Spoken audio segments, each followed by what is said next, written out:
Congress party TRS party వ్యవహరిస్తుందని తెలియజేస్తూ రాబోయే సమయంలో సరైన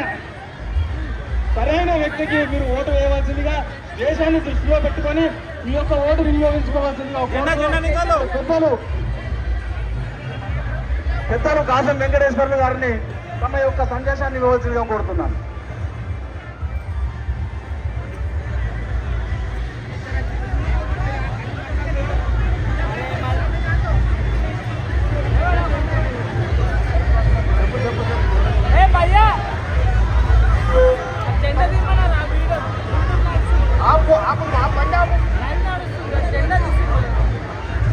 ఇక్కడి నుంచే మన అభ్యర్థి గారు మాధవదత్త గారు అదే రకంగా కేంద్ర మంత్రి గారు మాట్లాడతారు. మీడియా మిత్రులందరికీ సహకరించాలి. మనం మధ్యలో కొంచెం జెండాలు ఉన్నాయి, కొంచెం సైడ్కి రానియండి. దయచేసి ఆ మీడియాకి అడ్డంగా ఉండకుండా కొంచెం సైడ్కి రండి. అందరూ కూడా వెహికల్ ఆపమనండి. ముందర ఎవరు కూడా డిస్టర్బ్ చేయొద్దు. దయచేసి అందరు కూడా ఇవాళ జరుగుతున్నటువంటి పోరాటం ఇది రామరావణ యుద్ధం జరుగుతూ ఉంది. రామరావణ యుద్ధంలో రాముడు గెలుస్తాయన్నటువంటి విషయాన్ని మనందరం అర్థం చేసుకోవాల్సినటువంటి అవసరం ఉంది. మిత్రులారా, ఇవాళ ఓవైసీ కాంగ్రెస్ రేవంత్ రెడ్డి గారి రంగు బయట పడిపోయింది. వాళ్ళందరూ కూడా మన ఓట్లు చీల్చాలన్నటువంటి ప్రయత్నం చేసి మనల్ని మోసం చేయడానికి ప్రయత్నం చేస్తా ఉన్నారు. కాబట్టి మిత్రులారా, నేను ఎక్కువ మాట్లాడాను, పెద్దలు చాలా విషయాలు మాట్లాడేదండి. కాబట్టి దేశవ్యాప్తంగా హైదరాబాద్ గెలుచుకొని మోడీ గారికి చుట్టుగా బహుమతిగా ఇవ్వాలని చెప్పేసి మీ అందరికీ కోరుతా ఉన్నా. ఓవైసీ ఖబర్దార్, ఇక్కడి నుంచే చార్మినార్ కాడి నుంచే ఈ పతనం ప్రారంభమైంది అనేటువంటి విషయాన్ని కూడా ఇవాళ మనం చెప్పదలుచుకున్నాము. మనందరం కూడా ఒకేసారి గర్జిస్తే వాళ్ళ పాత బస్తీ హైదరాబాద్ ని తొలిమయం చేస్తామని చెప్పేసి ఈ సందర్భంగా మీ అందరికీ గుర్తు చేస్తా ఉన్నా. కాబట్టి మిత్రులారా, సమయం లేదు, ఎండ వెళ్తా ఉంది. అశేషమైనటువంటి కార్యకర్తలు వచ్చినారు. వాళ్ళు ఇక్కడ ఉన్నటువంటి ముస్లిం సోదరులందరూ కూడా ఆలోచించుకోండి. మీ ఎంతబాటు కారణం ఏంటో అర్థం చేసుకొని కమలాపురం ఓటేసి మాధవలత గారిని, నరేంద్ర మోడీ గారిని గెలిపి మాధవలత గారిని మాట్లాడవలసిందిగా కోరుతా ఉన్నాను. మా జిల్లా అధ్యక్షులు ఢిల్లీ నుంచి వచ్చిన మా మంత్రి గారు అనురాగ్ ఠాకూర్ గారు ఇక్కడికి వచ్చిన అందరి కార్యకర్తలకు నా శుభాభివందనలు. अब की बार हम सबको याद रखना है कि पतंग कट गया और फट भी गया है। 40 सालों से असद का जो 40 सालों से असद एक लोकसभा पार्लियामेंट को पीछे रख दिया है, लेकिन अपने घर को 7 एकड़ में मंजिल बनाकर मुसलमानों का अंबानी बन गया है। खुद पचमंडा पीछे रह गया है और असदुद्दीन आगे निकल गया है।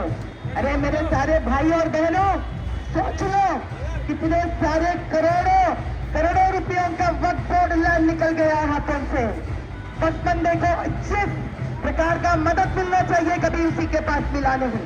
हमारे मोदी सरकार के यहाँ कितनी योजनाएं बने हैं, सारा देश को योजनाएं मिले हैं, लेकिन इस लोकसभा पार्लियामेंट में मोदी भाई का 1 रुपए भी आने नहीं दिए ये लोग। इस प्रकार के लोग है ये पार्लियामेंट वाले। क्या ये लोग बंटवारा करते हैं मजहब के नाम पर? कभी सोचे नहीं रिक्शा वाले के घर में अनाज है या नहीं? कभी सोचे नहीं ऑटो वाले के घर में वो फाइनेंस भर पा रहा है या नहीं?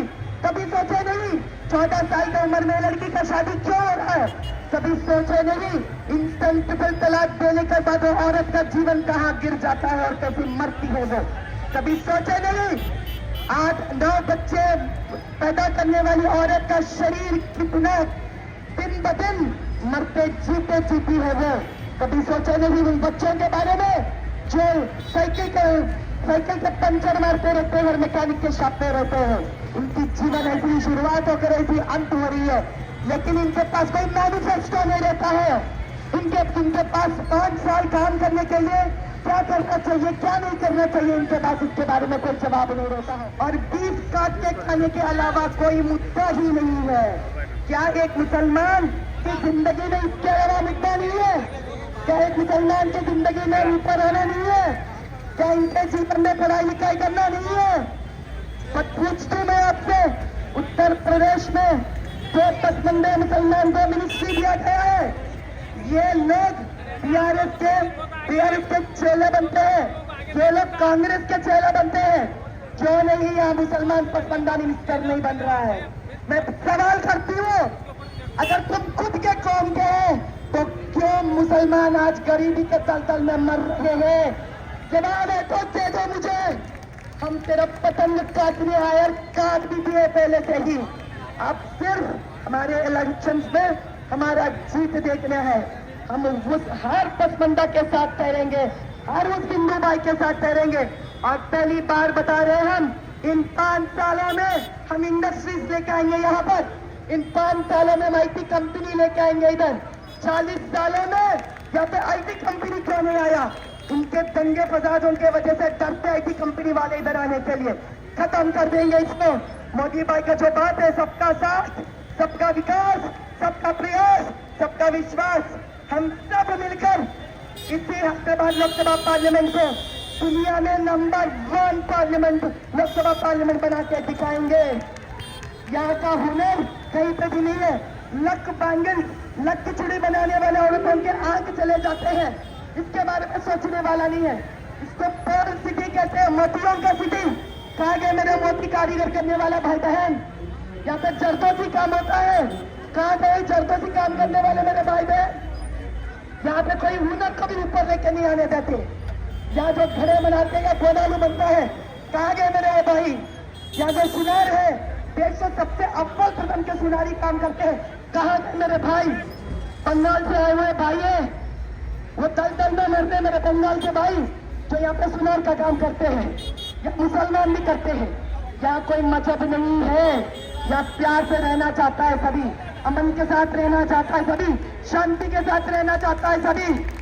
लेकिन जिस दिन याद रखिए हम सब एक हो जाएंगे, इसी बात का डर है असदुद्दीन को और अकबरुद्दीन को। इसीलिए वो शांति लेके नहीं आना चाहते, क्योंकि उनका वोट बैंक अशांति के बल पर है। उनका वोट बैंक दरार के बलबूते पे है। ब्रिटिश में इंग्लैंड में पढ़ के आए सो बैरिस्टर साहब को इससे अच्छा क्या मिलता है बताइए? कि दरार के अलावा वो कुछ जानते ही नहीं, आगे जाने नहीं देंगे। जय बोलो भारत माता के। अब की बार और ये हैदराबाद से 405 निकाल के दिखा देंगे हम इन लोगों को। भारत माता की। మన యొక్క ముఖ్య అతిథి గౌరవనీయులు కేంద్ర మంత్రివర్యులు, మన యువజన నాయకుడు, అనేక ఉద్యమాలు జమ్మూ నుంచి కాశ్మీర్ వరకు సేవ్ కాశ్మీర్ ఉద్యమాన్ని కూడా చేసినటువంటి గౌరవనీయులు అనురాగ్ సింగ్ ఠాకూర్ గారిని మనల్ని ఉద్దేశించి మాట్లాడవలసిందిగా కోరుతా ఉన్నాం.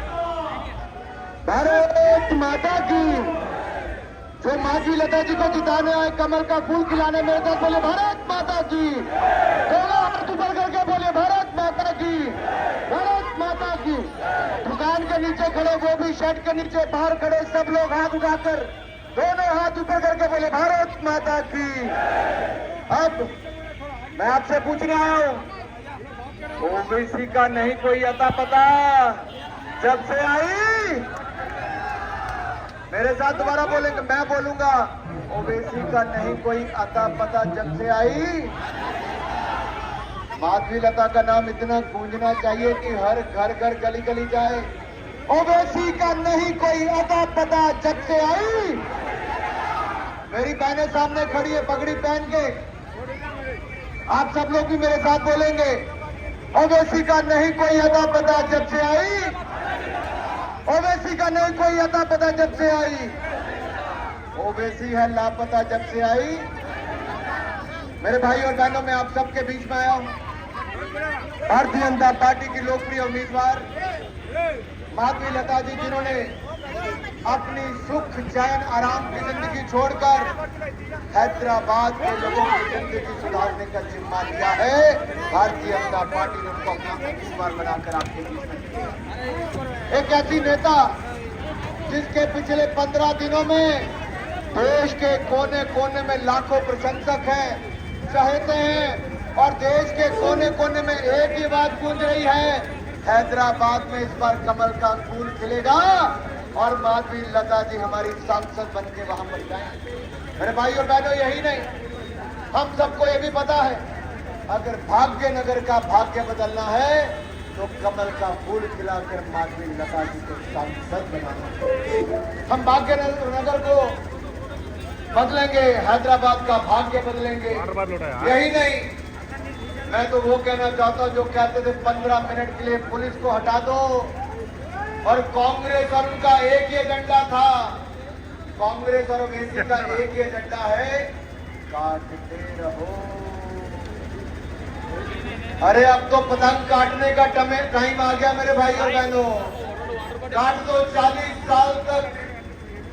साल तक जिन्होंने जबरन यहाँ पर राज किया, गरीब को आगे नहीं बढ़ना दिया, पसमंदा को उसका हक नहीं मिलने दिया, चाहे हिंदू हो, सिख हो, ईसाई हो, बाकियों के साथ अत्याचार अन्याय होता रहा। क्या मिला हैदराबाद को, एक परिवार को 40 साल से ज्यादा सांसद बनाने के, बार बार उनको सत्ता का हिस्सा बनाने के लिए? अरे जो फर्जी वोटों पर अपनी जिंदगी जीते थे, आज फर्जी वोटों का चिन्ह बोतल में बंद हो गया है। जो फर्जी वोटों के दम पर जीते थे, आज उनकी भी जमानत जब्त होने का समय आ गया है। लेकिन सवाल ये खड़ा होता है कि राहुल गांधी जी ने अपने भाई ओवैसी के खिलाफ कैंडिडेट क्यों नहीं दिया? क्या राहुल गांधी ओवैसी की बी टीम है या ओवैसी राहुल गांधी की बी टीम है?